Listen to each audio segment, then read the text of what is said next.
Hey everyone, my name is Jake and today we are going to be looking at some pro revenge stories, so sit back, relax and enjoy. Contractor abandons project midway, resulting in damages. Tries to go off the grid, but I found him and now he's paying me every penny. So the story begins with my needing to hire a contractor to repair damage to the pole barn that I was constructing on our property. The structure was partially done when a storm hit, and the structure had substantial damage. So we bid a few contractors, and the guy that seemed to be the best one, who was actually a referral from a friend, we signed a contract and he started work within a week. We had also signed with him to complete the structure after the insurance portion was completed, because his crew could do this much more efficiently and a better job than we could do ourselves, which is what we were originally doing. His crew completes the insurance portion of the job, but then abandons the project just before starting the rest of it. No call, no email, nothing. I called and texted, and not one of my contact points was ever returned.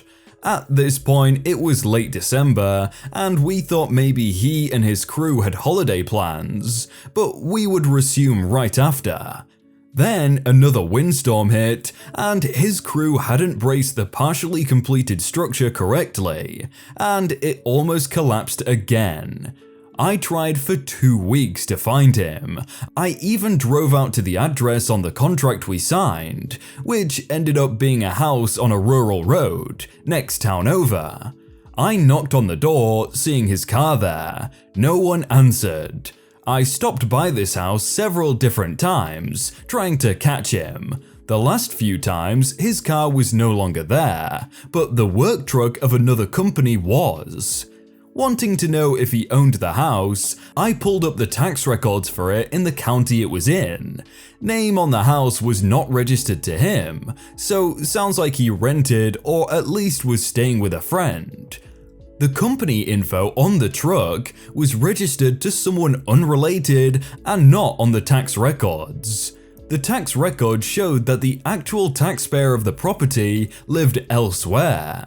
Here where I live, the property owner name is listed, and if they do not actually live at that property, such as in using it for an investment, their address that would have the actual tax bill sent to is also on there. Given that knowledge, I pulled the court records for him to see if maybe he had been recently arrested or if there was any other info. What I found out was about 30 years of driving offenses, including a lot of DUI, DWI charges, and other records. At this point, I figured he was long gone, and being as I hadn't paid out any money to him for work that was not complete, I would just move on. At least until the structural engineer I hired to assess the damage to the work that was done stated that the structure had to be started over on that part, and the building materials that the contractor had left scattered around the job site were also unusable due to being left improperly stored. I had hoped that the structure could just be pulled back into place and re-secured, but I was told this is not the case. So began the bigger drama and my determination to find him. So far, his negligence has cost $1,200 for a structural engineer opinion. Our insurance company paid for a second opinion because they didn't like what I was said. $2,500 for insurance deductible to the newest contractor hired to repair the exact damage that happened 3 months prior, and $7,000 in materials that his insurance company refused to cover or pay for, and my insurance policy on the project did not cover either. The adjuster for his insurance company said that he was able to locate the contractor, but refused to give up any information for him directly. That, and the fact that the project wasn't finished, had detriment to my farm and boarding business because 2 of my pastures that were connected to where the building was sitting couldn't be used. This limited my ability to use natural pasture grass in summer months by rotating pastures for each herd, and had to purchase hay, which gets quite expensive. By the time the building was completed and I could get my pastures back to normal, I had losses of over $14,000. Because I didn't know where he now lived, I used the only address I had for him to file for small claims court, which here has a limit of $15,000. The court documents I served came back undeliverable. This meant that I was kind of stuck because a court date cannot be scheduled until all parties are properly served. But how do I find an address for someone who doesn't seem to register to any particular address directly? Time was still on my side, as this was still early mid last year, so I kept a watch on social media for anything with his name, which was a very unique one. If there was another man of the same name within this state, within even the same metro area, it was unlikely because of how unique the name was. Then, one day this past fall, after Google searching the name again, there it was, his Facebook page. His name hadn't showed up before on Facebook with several searches. Not sure why this was the case. Even better, all his settings were set to public. I could see everything he wrote about, including his recent commitment to stay sober earlier in 2017, just after he abandoned my project, and his employer's name. He had posted a pic of him on a job site, and someone asked where he worked now. He named the place. So a quick Google search and voila, got an address to serve him court papers too. So I refiled with the newfound address, but I still needed a home address to enforce the judgment once I won the case. So what did I do? Seeing as he was listed as single in his page, I used a fake Facebook profile that I originally had in use to test various features I enable on pages that I start up under my real profile. Truthfully, I only used that profile for that purpose, to make sure the settings I put in place truly work. But now it would serve another purpose. Getting this guy to give me all the information I needed, playing on his being middle-aged and single. To create my alter ego, I found a website of a cute blonde lady in her 40s, so as to not be too young for him since he was around mid-40s himself, and just yanked pics. I only set one to the profile picture and would use the rest if he asked for more. I changed all the pics in the profile to look like it was a typical page of the average mid-40s female. Holy did this work, and it worked so well.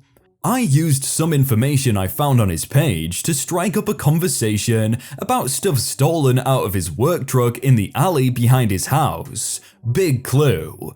And it was reported to the city police department. He named the city, so another big clue. So, using this information, and telling him I had grown up in the same area, I got him to give me a general area of where he lived, keeping conversation cool like, is the pizza joint still there? They've been around forever, etc., so he wouldn't get suspicious. Thank goodness for Google Maps giving me a better idea of that area, so I could talk about it like I did in fact grow up there. In reality, I have only ever been in that city twice, and other times drove through on the way to somewhere else.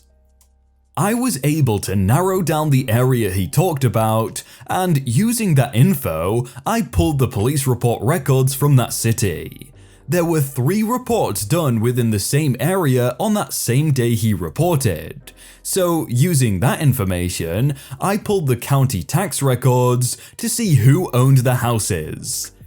I found 3 houses within that area that could possibly be rentals, since the owner name and taxpayer billing address did not match. This could be a long shot to find the person, but I didn't have anything to lose by searching. Just as I was about to call the homeowners to see if anyone by the name of Contractor rented from them, he posts some info on his page that made the calls completely unnecessary. He posted the name of his roommate in a status update, who I then checked out the profile of. The profile lists the roommate's landscaping business. A quick Google search of that business name, and bingo! His state business registration address matched one of the 3 addresses I suspected to be the rental house. So now I have his home address. He had already been served at his employer's address for the court date. Fast forward to the court date, he didn't show up, which I suspected he wouldn't, so I got default judgment. Between serving him papers and the court date passing, the Facebook profile I was using to talk to him was helpful in getting info out of him about his life, his job situation, how much he made per hour, me finding knowledge about what construction trades paid, and the fact that he was looking at changing employers. He even told me the name of that employer. So I was armed with info, should he decide to not work with me. He played right into my hands. Once I got the official judgment from the small claims court win, I decided to contact him myself on Facebook using Messenger. I sat down and wrote out a whole paragraph to him, first typing it on Word so that I could print it out and edit it, and have my husband read it as well. I wrote that while I was angry at him, I was going to give him one chance to work a deal with me, rather than using our State Department of Revenue play collection officer for me. I hate dealing with our State Department of Revenue. They make the IRS look like Sunday school teachers. But if it came down to that, I would, and they would start garnishing his wages. And here they take 25% of each paycheck after taxes, and have the person's employer do it for them, and then send it to me.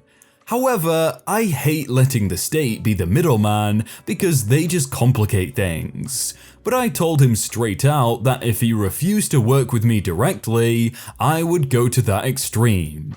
I told him that I knew he's an addict and has had struggles in the past.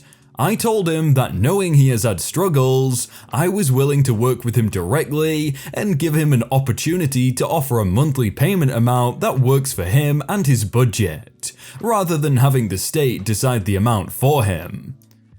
To shorten this up, he replied, agreed, signed, and had notarized a monthly payment agreement, complete with a list of manual labor tasks that he could use in place of a payment or two to help with some projects on my farm. Oh, and for several asking about the project list thing, most of the smallish but multi-step things we need to do this summer will be so much easier if we had help. We can't afford to pay the pros for most projects, and often do most of these things ourselves. Problem is, my husband needs shoulder surgery, which we are waiting until this winter to get done because of the healing time and PT it will involve. And I can only lift so much being 5'6" and 130 pounds. My 2 teenage boys help with what they can, but they aren't able to do everything we need help with in terms of construction projects. I wanted to give the contractor the opportunity, if he wanted, to work off some of the money in form of labor, so I didn't have to do the brunt of it and blow more than a weekend for each project, because I have a full-time job outside of the farm, as does my husband. I've just gotta say a big props for actually showing compassion and not ruining this guy's life in revenge. It actually made the story a lot nicer to read, because I was thinking, oh, she could just ruin him right here, but no, she was nice. And to be fair, he did seem like he had problems in the past trying to get sober, and that was probably a big reason why he did the things he did. So doing this got her revenge, but it also didn't ruin him completely. If you want to see some other videos like that, then click on screen right now, and if you want to subscribe, that'd be awesome too, but I will see you very soon.